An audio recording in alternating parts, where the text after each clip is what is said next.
मनाया जा रहा है। इस कार्यक्रम के हमारे आदिवासी समाज के आयोजक भाई नितेश जी, अरविंद जी, विक्रम जी, रावत जी, रतन जी और आदिवासी समाज के सभी उपस्थित मेरा आदिवासी भाइयों बहनों सबको राम राम। भाइयों बहनों, यहां पर मंच से बहुत देर पहले बात हुई होगी। अब क्या क्या बात हुई, क्या क्या चर्चा हुई, मैं थोड़ा सा लेट हो गया, लेकिन भाइयों बहनों मैं आप सबको कहना चाहता हूं, इस देश को आजाद हुए करीब 75 वर्ष हो गए। 75 वर्ष के बाद आज आदिवासी भाई बहन बहुत अच्छी जगह है।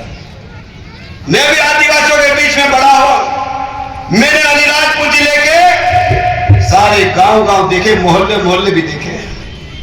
मैं 25 साल पहले से घूम रहा हूं इस अलीराजपुर जिले में, लेकिन आज मुझे कहते प्रसन्नता होती, आज आदिवासी भाई और बहन मजबूत हुए। उसका एक ही कारण है कि हमारे आदिवासी भाई बहन शिक्षित हुए हैं। और मैं आपसे कहना चाहता हूं, मेरे आदिवासी भाई बहन जो बच्चे पढ़ रहे, बेटियां पढ़ रही है, उनको इस अवसर पे हमको संकल्प लेना चाहिए और लक्ष्य तय करना चाहिए कि मैं पढ़ूंगी, लिखूंगी, पढ़ूंगा और मैं ये बनूंगा। ये लक्ष्य आपको तय करना पड़ेगा, तो आपको आगे बढ़ने से कोई रोक नहीं सकता। मेरे भाइयों बहनों, आज आदिवासी भाई बहन, हम गरीब की बात करते हैं, हम कमजोरी की बात करते हैं। आज गरीब क्यों है, कमजोर क्यों है? आपने से पूछिए, आप लोग आपने आपसे पूछो, आप गरीब है तो क्यों गरीब है? आज जो मेहनत करता है उसको आगे बढ़ने से कोई रोक नहीं सकता। और मैं आपको विश्वास दिला रहा हूं और मैं कहना चाहता हूं, ऐसे कई लोग अलीराजपुर में हैं, आज सम्मान प्राप्त करके बैठे हैं। अलीराजपुर जिले के हमारे 5 IAS कलेक्टर हैं। उनके जीवन के बारे में आप लोग पढ़िए, उनके माता पिता के बारे में समझिए, गांव के बारे में समझिए, परिवार के लोग कैसे थे आप लोग विचार करिए। और उन लोगों ने कैसी परिस्थिति में पढ़ाई करके आज पूरे प्रदेश में नाम रोशन कर रहे हैं कि आज हम नहीं कर सकते क्या, बताओ?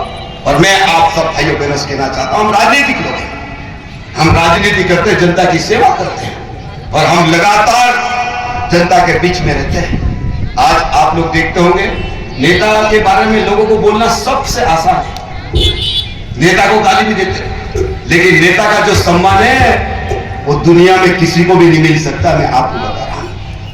और जनता चुनती है, जनता वोट डालती है। 5 साल में हम जनता के बीच में जाते हैं और जनता के बीच में हम रह के जो काम करते हैं उसका परिणाम मिलता है।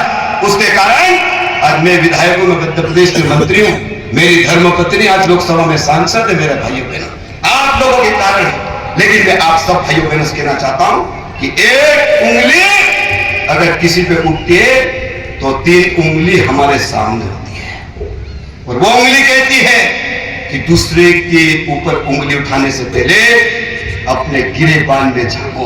और इसलिए मैं आप सब भाइयों बहनों से कहना चाहता हूं, अगर जनप्रतिनिधि तो जनप्रतिनिधि का दायित्व ईमानदारी से निभाएगा, उसमें कोई कमी नहीं आएगी। मैं आपको कह रहा हूं, मैं विधायक अलीराजपुर का, मैं 25 साल से अलीराजपुर की जनता की सेवा कर रहा हूं, अलीराजपुर जिले की जनता की सेवा कर रहा हूं। मुझे पता है अलीराजपुर जिले में मुझे क्या करना है, अलीराजपुर के किस गांव में क्या तकलीफ है मुझे पता है, और मैं लड़ रहा हूं।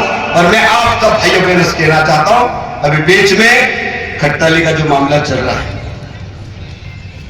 खट्टाली के गांव, खट्टाली, छोटी खट्टाली, चमार बेगड़ा और एक गांव और है हमारा, 3 गांव में ग्रेफाइट का मामला चल रहा मेरे भाई।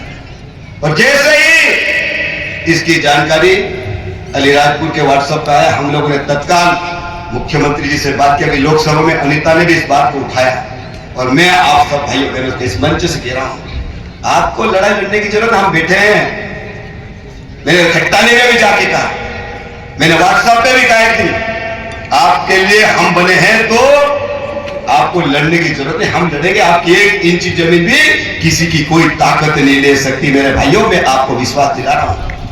लोग कहते झूठ बोलते हैं, लोगों को लगता है हम झूठ बोलते हैं। अरे हम तो वो लोग हैं, जीबान के पक्के लोग हैं।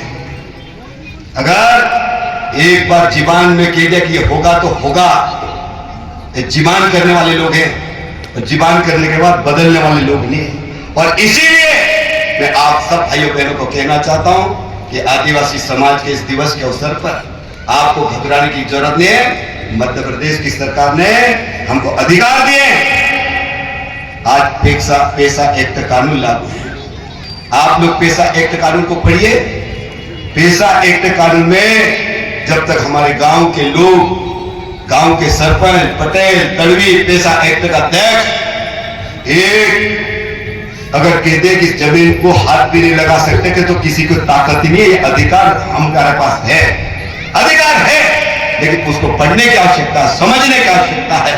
और इसलिए मैं आप सब भाइयों बहनों से कहना चाहता हूं, घबराने की जरूरत नहीं।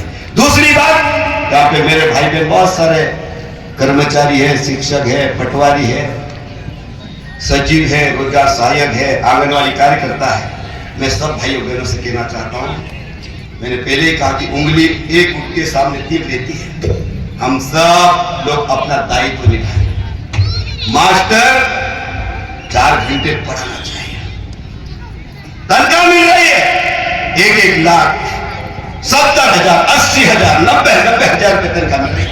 क्या मास्टर हमारे समाज का जिस स्कूल में उसको नौकरी दी है वहां से तनख्वाह मिल रही है, वो मास्टर हमारे आदिवासी भाई बहन के बच्चों को पढ़ा रहा क्या? सबसे पहले वहां देखना। और जितने भी भाई बहन शिक्षक में पूरा नहीं कर रहे, लेकिन जब हम हमारे समाज की बात करते हैं तो सबसे पहला दायित्व हमारा है कि हमारा कर्तव्य क्या है। हमको सरकार तनख्वाह नहीं। अलीराजपुर जिले में, झाबुआ जिले में हमारे आदिवासी भाइयों बहनों को कुछ लोग ईसाई बना रहे हैं, धर्मांतरण करा रहे हैं। क्या हमारे आदिवासी भाई बहन जो पढ़े लिखे शिक्षक, किसी ने यह मुद्दा उठाया कि हमारा आदिवासी भाई अगर ईसाई बन जाएगा, धर्म बदल लेगा, तो आप आदिवासी कहलाने लायक बचोगे? कहलाने लायक बचोगे? सबसे बड़ा झगड़ा यही है इस देश के अंदर कि हमारे आदिवासी भाई ईसाई बन रहे हैं। अरे मां को मां नहीं कह रहे, बाप को बाप नहीं कह रहे हैं। हम भगवान का नाम नहीं ले रहे हैं, राम राम नहीं बोल रहे हैं, जय यीशु बोल रहे हैं। सबसे बड़ा झगड़ा ये, क्या मेरे भाइयों बहनों आदिवासी ईसाई बनना चाहिए? क्या हमारे भगवान में कोई कमी है? क्या हमारे बाबा देव में कोई कमी है? क्या हमारे खत्रियों में कोई कमी है? क्या गणेश बाबा में कमी है? क्या हनुमान जी में ताकत में कमी है? आज मैं आप सब भाइयों बहनों से कहना